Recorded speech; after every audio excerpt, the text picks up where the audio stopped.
Em uma metrópole como São Paulo, onde milhões de pessoas se cruzam todos os dias no labirinto subterrâneo do metrô, existem histórias que a maioria prefere ignorar. Histórias sussurradas nos cantos escuros das plataformas. Lendas urbanas que ganham vida quando as luzes se apagam. Hoje vamos falar de uma delas, talvez a mais arrepiante de todas. A lenda da estação perdida. Você já se perguntou o que existe entre uma estação e outra? Aquele breu infinito que passa pela janela do vagão. Pois bem, dizem que em São Paulo, especificamente na linha azul, entre as estações Sé e São Bento, algo se esconde nesse escuro. Algo que não está em nenhum mapa oficial. A lenda conta que, em certas noites de lua cheia, quando o último trem da noite está prestes a encerrar sua jornada, um fenômeno inexplicável acontece. Uma plataforma fantasma surge do nada. Os funcionários mais antigos do metrô negam sua existência. Dizem que é apenas cansaço ou a imaginação pregando peças. Mas quem já a viu, quem ousou olhar para a escuridão por tempo demais, sabe que ela é real. E essa história tem um começo. Um paciente zero. Tudo teria começado na década de 80, com um operário de manutenção, chamado João. Ele era um homem simples, trabalhador, acostumado com a solidão e os ruídos dos túneis durante a madrugada. Em uma noite particularmente silenciosa, enquanto fazia seus reparos nos trilhos, esperando o fim de mais um turno exaustivo, João ouviu algo que gelou sua espinha. Uma voz metálica e distorcida ecoou pelos altofilantes do túnel. Uma voz que não deveria estar ali próxima à parada. Estação perdida. Desembarque autorizado. A curiosidade, aquela força traiçoeira que nos move em direção ao perigo, foi mais forte que o medo. Quando o trem de manutenção parou, as portas se abriram para uma plataforma que ele nunca tinha visto antes. Era um lugar parado no tempo. As luzes de tungstênio piscavam fracamente, mal iluminando o ambiente, e um cheiro forte de ferrugem e mofo pairava no ar, misturado com algo mais. Algo adocicado e podre, como flores esquecidas em um túmulo. João, movido por um impulso que não sabia explicar, desceu na plataforma deserta. Ele era o único ali. O silêncio era pesado, quase palpável. Ele começou a caminhar, seguindo uma luz azulada e fraca que pulsava no fim do túnel. Conforme avançava, o ar ficava mais frio, e os sons da cidade lá em cima desapareciam completamente. Ele chegou a uma sala de espera antiga, um retrato de uma São Paulo de décadas atrás. Os bancos de madeira estavam corroídos pelo tempo e pela umidade, e nas paredes, cartazes desbotados anunciavam marcas de cigarro e refrigerantes, que já não existiam. Era como entrar em uma fotografia antiga. No centro exato da sala, havia um grande relógio de estação, daqueles com ponteiros pretos e grossos. Mas ele não se movia. Estava congelado, marcando permanentemente meia-noite. Hipnotizado, João se aproximou e, com a ponta dos dedos, tocou o vidro frio do relógio. No instante em que seu dedo fez contato, o impossível aconteceu. O ponteiro dos segundos tremeu e se moveu um tique, e com esse movimento, o silêncio foi quebrado. Vozes começaram a ecoar de todos os lados, como se as próprias paredes estivessem falando. Eram ecos de um passado distante.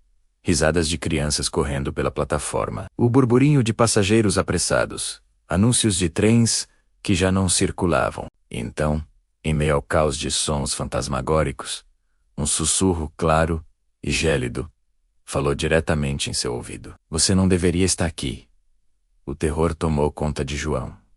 Ele se virou e correu de volta pelo túnel, sem olhar para trás, com o coração martelando no peito e as vozes perseguindo. Ele só queria voltar para a segurança do trem, para a realidade que conhecia. Mas, ao chegar ao local onde havia desembarcado, a plataforma fantasma havia desaparecido. Não havia mais nada ali, apenas os trilhos, sujos, e a escuridão familiar do túnel. Ele estava de volta ao seu local de trabalho, como se nada tivesse acontecido. Mas algo estava terrivelmente errado. Ele olhou para o próprio relógio de pulso. Ele também marcava exatamente meia-noite, e o metrô, que deveria ter algum movimento residual, estava completamente vazio e silencioso. No dia seguinte, pálido E visivelmente abalado, João tentou contar sua história aos colegas de trabalho. Ele descreveu cada detalhe: a plataforma, o cheiro, o relógio, as vozes.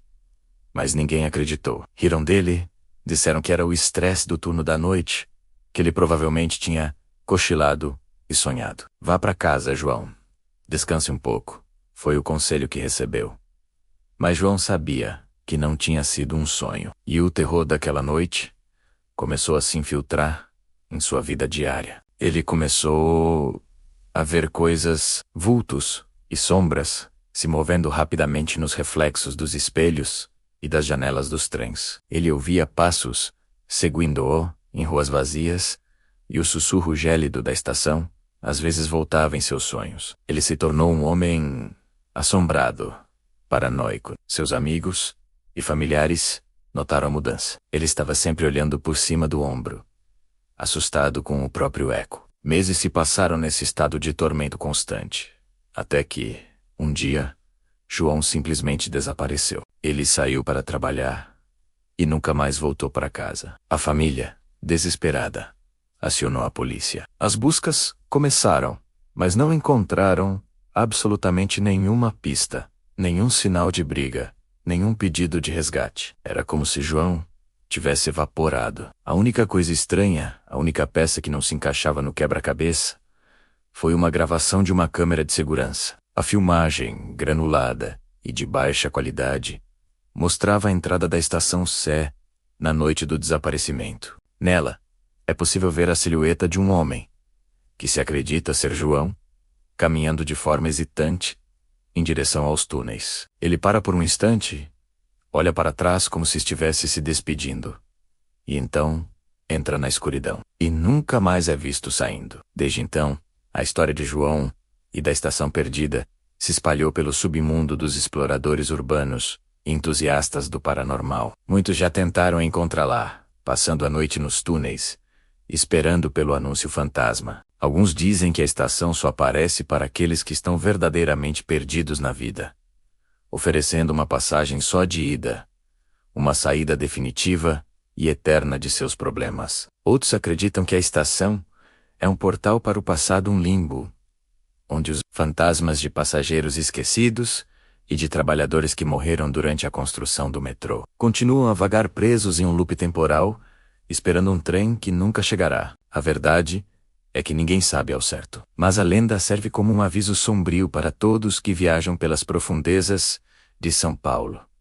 Então, da próxima vez que você estiver no último trem da noite viajando pela linha azul e o vagão mergulhar na escuridão entre a Sé e São Bento, preste atenção. Se o trem diminuir a velocidade, sem motivo aparente. Se você ouvir um anúncio estranho e distorcido que nenhuma outra pessoa parece notar, cuidado.